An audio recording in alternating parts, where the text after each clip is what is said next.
new location, new people, new way of living. So what can you divulge without giving it too much away? Well, I mean, it is a new way of living, and you know that we hinted at it a little bit in France.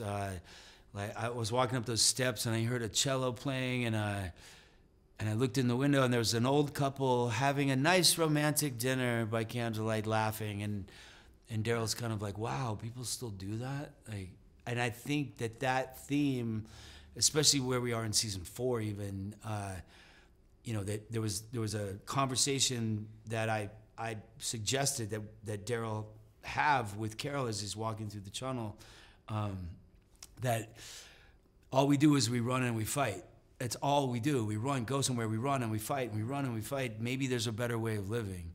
And that, once we get to Spain, we start seeing people having a better way of living, and they've made it work for themselves. So I think Daryl's at a point now where he's seeing young love. He's seeing people fall in love.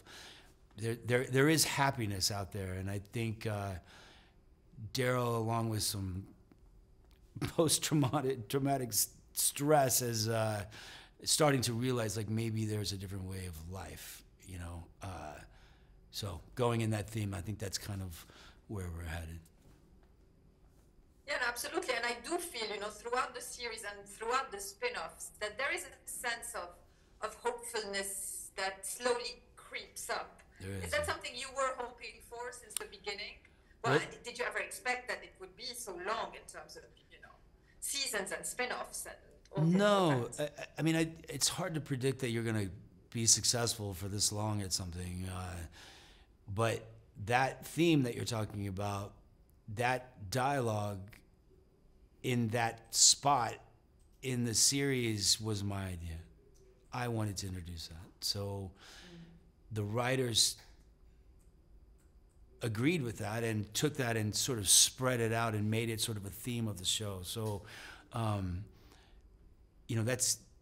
that's something that I mean, I knew what we were about to get into, and I thought for Daryl's character, him sort of having a pre-thought of that idea, of that sort of different way of thinking, was a good I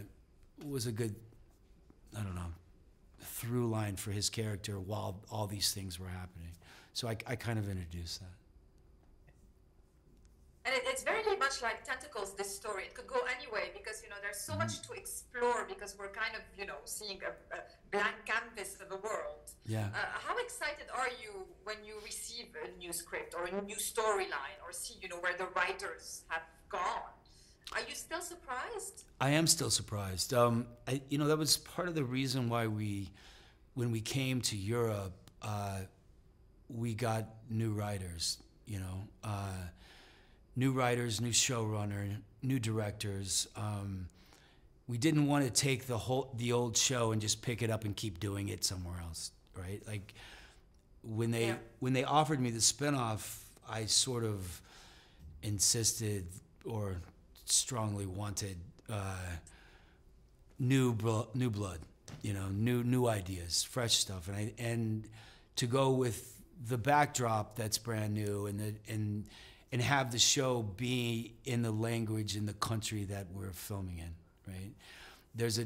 I think there's a tendency to be afraid of that, to, well, this is what works, keep doing that, but if you, we didn't want to just keep doing the same thing, it's still in an apocalyptic world, there's still death everywhere, there's still everybody trying to take your stuff,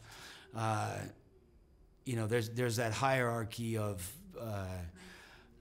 the fittest survive. That is still there. But as far as the characters and the settings and the passion involved with whatever country we're filming in, it's all brand new. And I think part of the story is Daryl not knowing what we're talking about, trying to figure it out. Is this going to be a fight? Like, are we getting along? Like, are you an ally? Are you not? I think that's part of the story. So we had to keep certain elements that were natural, and we had to fight to keep those a little bit.